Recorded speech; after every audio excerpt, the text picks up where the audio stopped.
Hey guys, welcome back to my new vlog. So today in this video I will talk about Ujjain Mahakal, and also I am planning to discuss some important topic one after another. So let's start.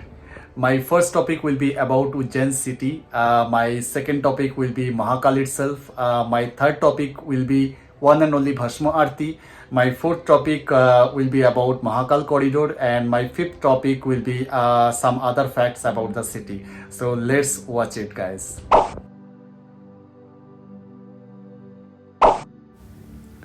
Saptapuri includes Haridwar, Mathura, Ayodhya, Banaras, Ujjain, Dwarka, and Kanchipuram. Ujjain, also known as Mahakal, is the city where time starts and ends. The name itself has its own significance, where Maha means great and Kal means time, and it describes Lord Shiva as he conquered both life and death, being infinite. From beginning, Ujjain was an epitome of religion, art, culture, literature, and trade.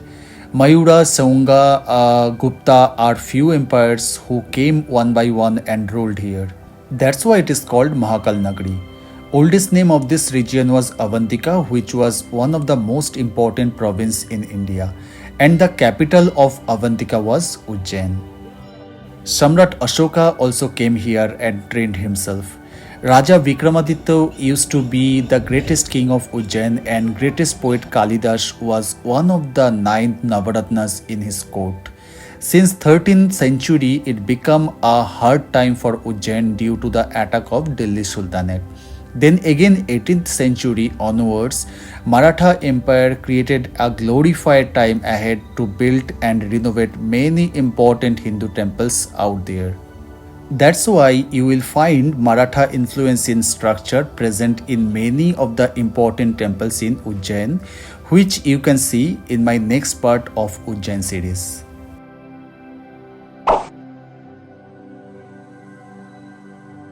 Mahakaleshwar temple is a very unique and beautiful temple with respect to its architecture and aura. 3 types of architectural styles, Bhumija, Chalukya, and Maratha, has been incorporated to build this temple. It is a 3-story temple where 3 powerful Shiva Lingam present. Mahakaleshwar is in basement, Omkareshwar on the ground floor, and Nagachandreshwar temple resides on the first floor. Nagachandreshwara temple remains open only one day in a year, that is in Nagapanchami festival. Mahakal is the one and only Shiva Lingam which is facing south, and it is considered to be the biggest lingam among 12 Jyotirlingas. Inner sanctum and sanctorium, which is called Garbhagriha, has Ganesha, Parvati, Kartika shrines installed around Mahadev. Mahakal Darshan starts at 4 am in the early morning with morning Shringer, Puja and Bhasm Aarti. Entire day Mahakal's Puja and Aarti keeps going with some short intervals. Devotees do darshan all day long up to Shayan Aarti at 10:30 pm and temple closing at 11 pm. In gate number 1, there is one LCD in front of what devotees sit all day long to see Mahakal and Puja or Aarti which are going on. Remember, in YouTube, you also see live Mahakal Darshan, but you won't get the actual sound there. But here in Mahakal temple, you will get the actual sound of Puja or Aarti of Mahakal in those LCD. So it feels so real when you watch it.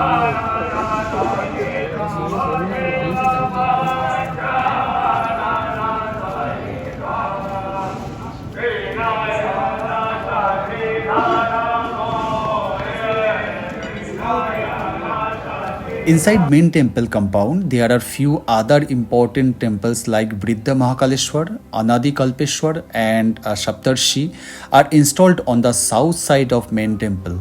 The temple has a shrine of Parvati known as Avantika Devi, or you can say goddess of Ujjain, behind the Palki Dwar at the back side of Ram temple, which are built during Sindh regime. Mahakal temple is also considered as one of the 18 Shaktipeeth in India. The upper lip of Shati Devi is said to have fallen here, and the Shakti is called as Mahakali in this temple.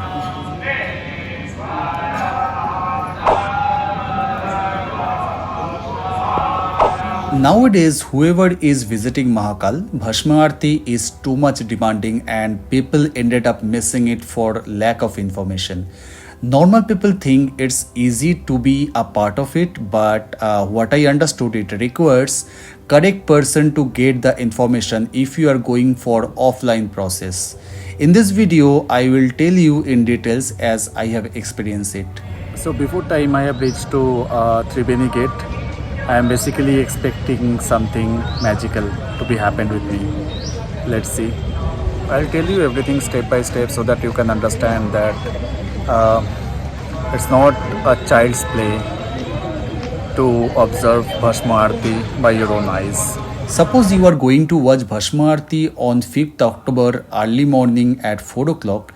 It can be any date. I am just giving you an example by picking up a random date, that is 5th. So you have to be at Tribeni gate on 3rd October evening between 8 to 10:30 p.m. You must carry your original Aadhar card and a photocopy of it. One person can be there on the queue for max 5 number of people carrying their original and photocopies of Aadhar card. This 5% can be his family or friends and they don't need to be present in that night. Authorities in that gate will check your Aadhar card and take your photo in mobile for reference being into that queue. Post 11, they will take you inside the gate and check your documents again. Then you will be taken to the hall where people pour RO drinking water behind Bharat Mata mandir. They will let you take rest inside it. Mark my word, don't dare to forget taking your own bedsheet, Odomos and sweatwears. You will need it for sure. Then at 3 am, they will wake you up and take you to the worst hall beside gate number 1. You will have to spend the entire night up to 8:30 in the morning on 4th October. Trust me, this part is unexpected and unbearable. In the morning, they will again check your documents and take you to the office beside gate number 1, from where they will print your ticket for Bhasma Aarti for the next day.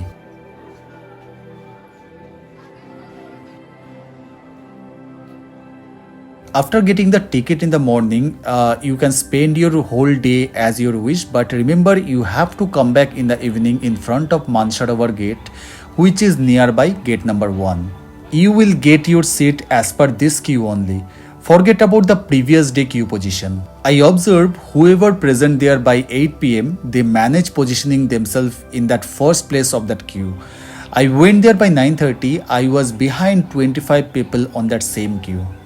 And you remember them who did not be on the queue on the previous day? They will also be present with that person who was there on the queue on behalf of the other persons. Also, people who get the ticket online, they will also be on the same queue. So head count will be increased on the second day. Around 12 o'clock, they will take you inside the temple. First, they will do security check on the gate number 1. Don't forget to carry your original Aadhar card and the ticket you have got in the morning. Better not to carry your phone because you have to deposit it before entering. And shoe, you can deposit it on the gate number 1 lockers. Then they will take you to the Mahakal Mandir entry building and let you in after mobile deposit and security checking. Then one by one, they will make you sit on the ground floor inside the barricade up to 3:30 am on 5th October. Finally, after 3:30, the queue will proceed to the main hall from where you will watch Bhasma Aarti. After this much of load you take, they will make you sit on the first floor, which is pretty far from Mahakal Jyotirling. And whoever is going with reference, actually they call it protocol, they will accommodate them on the ground floor, which is pretty close to Jyotirlinga. What an irony, right? Still, I will say you will remember that 2 hours from 4 am to 6 am in your entire life, because it is the longest hours you can spend being in front of Mahakal and watch early morning Shringer, Puja and Bhasm Aarti by your own eyes. Please thank me for this detailed sharing. By the way, I am writing this procedure in my description box for your sake.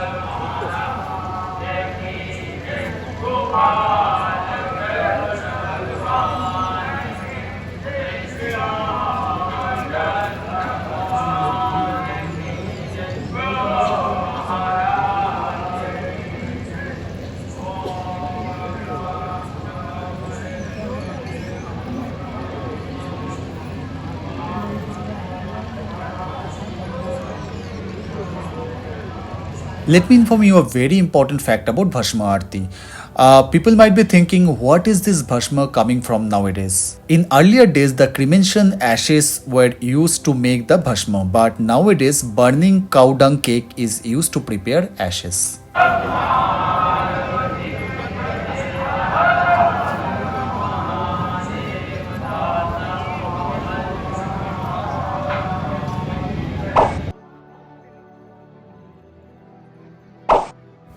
Let's talk about Mahakal Corridor. It starts from North Gate and ends at Tribeni Gate, which is towards south. A largest corridor which will take you towards a holy journey till the end. Besides, Rudrasagar Lake adds an external beauty which makes this area more divine. This is the lake where Mahakumbhamala is celebrated. Okay, coming back to the corridor. The entire corridor is decorated with incredible statues of various Hindu god and goddess. Each statue tells the story of Ramayana, Mahabharata, and Puran, which is written on information plate in front of each statue. Eastern wall of this corridor is highly impressive and the lighting throughout will give you goosebumps. The corridor has drinking water and clean toilet facilities and battery cars for elders are roaming here and there. Part of it will give you the chance to observe Bhasma Aarti through VR device, but this is not live Bhasma Aarti. The corridor has a huge and highly decorated arch towards Tribeni Gate which will give an aristocrat looks. If you want to take good pictures with your group, this area is worth choosing. But I would request you to spend time and read the information of its statues. Definitely it will give you hands full of knowledge.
Whoever is planning to visit Ujjain in Dashera, a surprise will be waiting for them.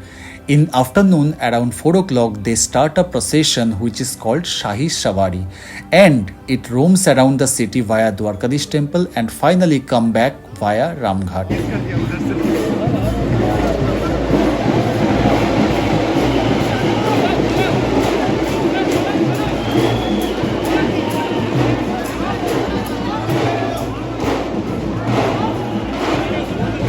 Well, unfortunately, I couldn't explore Shipra riverbank this time. Probably next time I will visit Ujjain, I will definitely explore that side. Ramghat is one of the famous ghat where they celebrate Ravan Dahan around 7 p.m. in Dashera. Daily evening Aarti in Ramghat is a must-watch event in Ujjain. If I talk about few interesting food, rabri and lassi are must try and it's worth watching how they are making it. In Mahakal Chaurasta, there is a kulfi shop. You can try kulfi and srikhand from there. Also, you can try jhalmuri from this guy who sits in front of Mansarovar gate, which is there beside Mahakal temple gate number 1. So that's all about Ujjain Mahakal temple. So far, I have visited 5 Jyotirlingas in India till now. I can say Mahakal has the strongest aura among all. Something can't be described unless you go and witness by your own. So I suggest you to visit Ujjain and do darshan more than one time. You will feel the vibes for sure.